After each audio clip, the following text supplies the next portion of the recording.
Bon alors salut tout le monde. Alors comme dit dans le titre, aujourd'hui je vais faire un petit bilan sur mon 540S.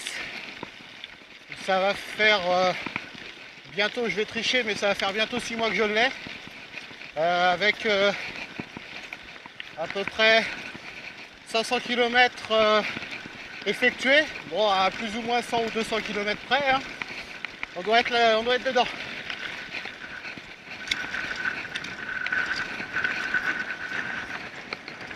Oh punaise, il y a du vent. Oh la vache. Je le sentais moins dans l'autre sens. On va commencer par parler du prix de la bestiole. Donc qui coûte 600 €. Donc un prix très intéressant comparé aux autres marques. Mais forcément, 600 €. Il y a des équipements qui sont pas forcément du haut de gamme. Donc maintenant que j'ai parlé du prix, je vais pas m'y attarder trop longtemps non plus, ça sert à rien. Donc le 540S, c'est un cadre tout suspendu. Donc moi il me fallait ça à cause de mon dos. J'en ai déjà parlé dans la vidéo où j'ai fait le test du vélo justement.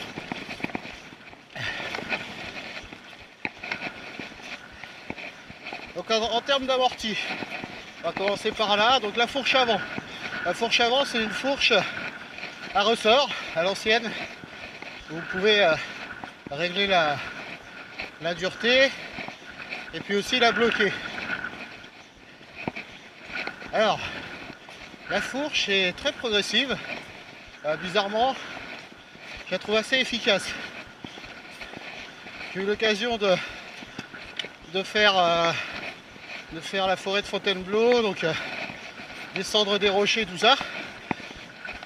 Et je trouve qu'elle est très efficace. Donc franchement, sur ce point-là, bon point.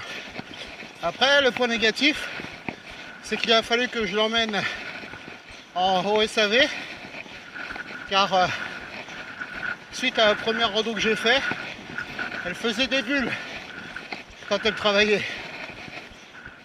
Alors c'était certainement les joints qui n'étaient pas assez étanches. Au niveau des tubes de plongée. Donc ça a été pris en garantie forcément.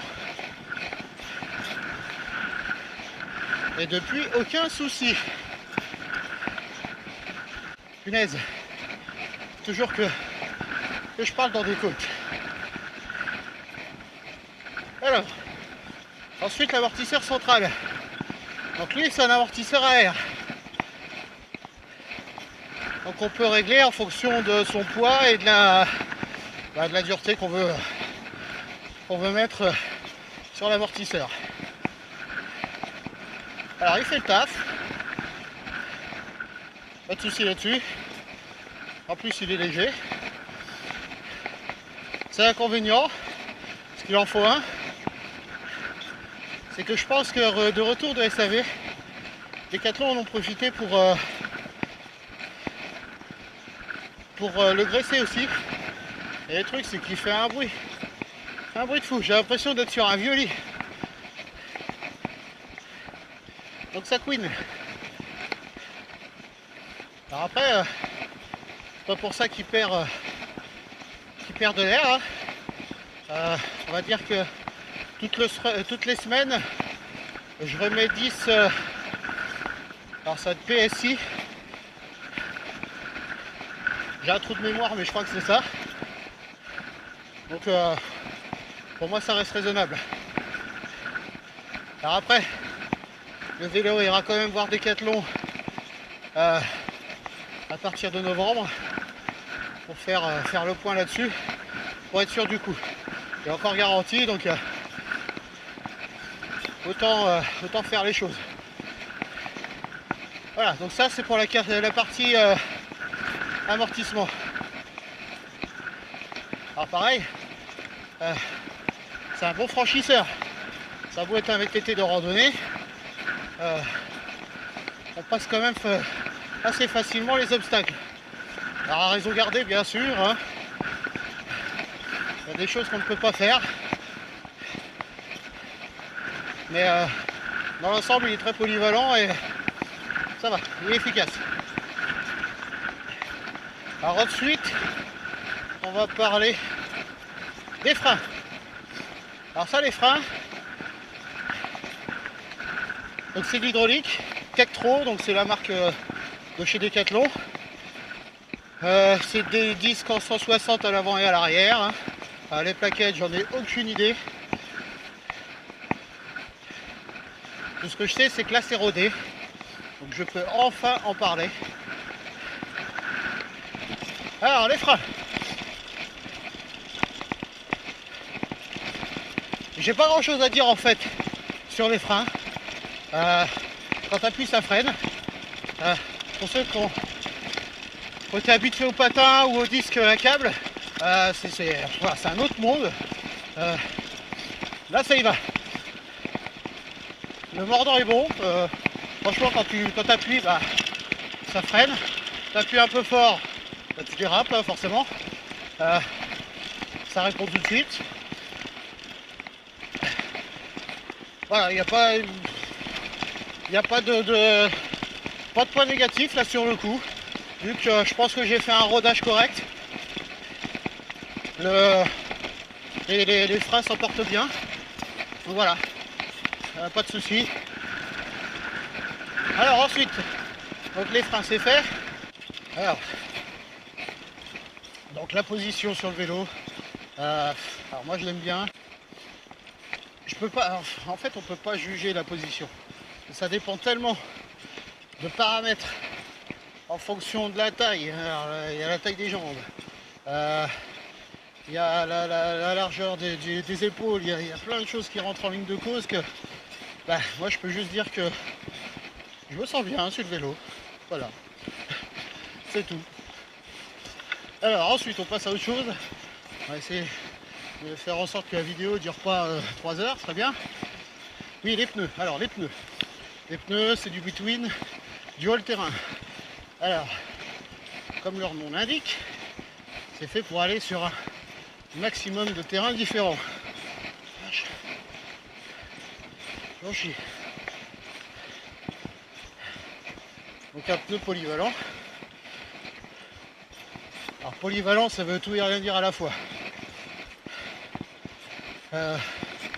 Seule chose c'est que par rapport à ce que j'ai fait, alors malheureusement j'ai fait très peu de boue vu l'année qu'on a eu, surtout l'été qu'on a eu.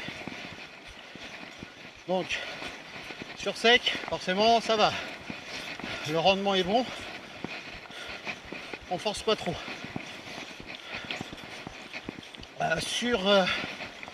Sur le sable, ça j'en ai fait un peu aussi, ça accroche, on l'emmène, pas de souci. Après faut pas qu'on ait une profondeur de sable énorme. Sur gravier, alors on va dire que c'est le point négatif. Sur le gravier, bah il part, hein. Difficile de tenir les pneus en place. Ça essaye d'accrocher, mais on sent que là c'est vraiment le point sur lequel il faut faire attention. Alors une descente avec des graviers ou un peu de cailloux, c'est un peu compliqué. Ensuite on a fait un peu de rocher, donc là pas de souci particulier. Le peu de boue que j'ai fait, le pneu décrotte bien, la boue reste pas. Après j'ai pas assez de recul sur cette partie là pour vraiment donner un jugement précis. Donc c'est un pneu polyvalent, voilà, il respecte sa définition, on va dire. Alors ensuite on va s'attaquer à la transmission. Alors la transmission, c'est 3 plateaux, 9 pignons. Les plateaux 22, 32, 42 et les pignons, corrigez-moi si je me trompe, mais si j'ai bon souvenir, ça va être du 11, 34. Déjà un doute. C'est soit 11, 32, soit 11, 34. Voilà. Alors, c'est du Shimano Altus.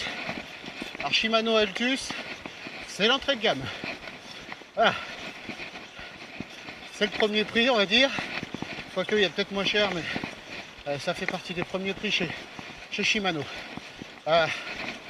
Point de vue shifter, donc il n'y a pas de difficulté particulière. J'ai eu un temps d'adaptation, parce que les anciens shifters n'étaient pas du tout comme ça. Donc il y avait un petit temps d'adaptation. Maintenant, voilà, le passage de vitesse, ça coule de source. Ça passe nickel. Il n'y a pas forcément de temps on va dire ça, de passage de vitesse. T'appuies, ça passe. Voilà. Alors c'est pas forcément hyper fluide, mais ça y va. Ça va pas mettre 3 plombes à changer. Tu vas pas attendre ton dérailleur faire des bruits bizarres, ou alors la chaîne sauter un peu avant de passer. Non, ça passe. Alors après, il a que 500 bandes le vélo. Donc s'il y avait déjà des problèmes là-dessus, je me poserais des questions. Mais là, non, ça y va, pas de souci. Alors si, oui, un petit défaut que j'ai trouvé, c'est le corps de roue libre. Alors je sais pas si c'est parce que je lave pas très souvent mon vélo, et surtout la partie cassette, tout ça, je démonte, j'ai encore jamais démonté, mais quand je suis dans une descente, je pense que le corps de roue libre a du mal à faire son office, donc du coup la chaîne se balade. Alors j'ai vérifié au niveau du dérailleur, enfin des dérailleurs, dans un premier temps, tout va bien à ce niveau-là. Et c'est vraiment que quand la roue est entraînée, qu'il y a déjà un élan, que ça fait ça. Donc ça vient du corps de roue libre, ça c'est sûr. Donc il faudra que je démonte et que je fasse le nécessaire. Est-ce que c'est un défaut du vélo? J'en ai aucune idée. Il faut savoir que j'ai fait beaucoup de sable, donc ça va pas aider la chose. Donc, je pense uniquement que c'est un problème de nettoyage. Donc en gros un problème du gars qui fait pas son boulot correctement. Autrement dit moi. Bon alors sur la transmission, que dire de plus, à part... Merde, je vais enlever le foulard, on m'entendra mieux. Donc à part le fait d'avoir des doublons, forcément, vu qu'on est en 3 plateaux, la cassette est plutôt bien étagée. On arrive à faire quand même beaucoup de terrains différents avec ce genre de transmission. Appuie sur tes pédales, muscle ton jeu, Robert. En conclusion, un VTT tout suspendu à 600 €, de bonne qualité, avec un équipement correct, un cadre assez sympa. Ah oui, d'ailleurs j'ai oublié de parler du cadre du vélo. Le cadre tout seul, tout nu, fait 2,7 kg. Donc c'est un cadre en alu bien sûr, mais bon, 2,7 kg, franchement j'ai trouvé ça pas mal. Ça c'est pour ceux qui cherchent à avoir les poids des pièces. Donc ouais, 2,7 kg, c'était intéressant. J'ai essayé de comparer un petit peu par rapport à d'autres cadres, d'autres marques. Franchement, il peut tenir la dragée haute à beaucoup d'autres. À part si tu pars sur du carbone. Oh purée!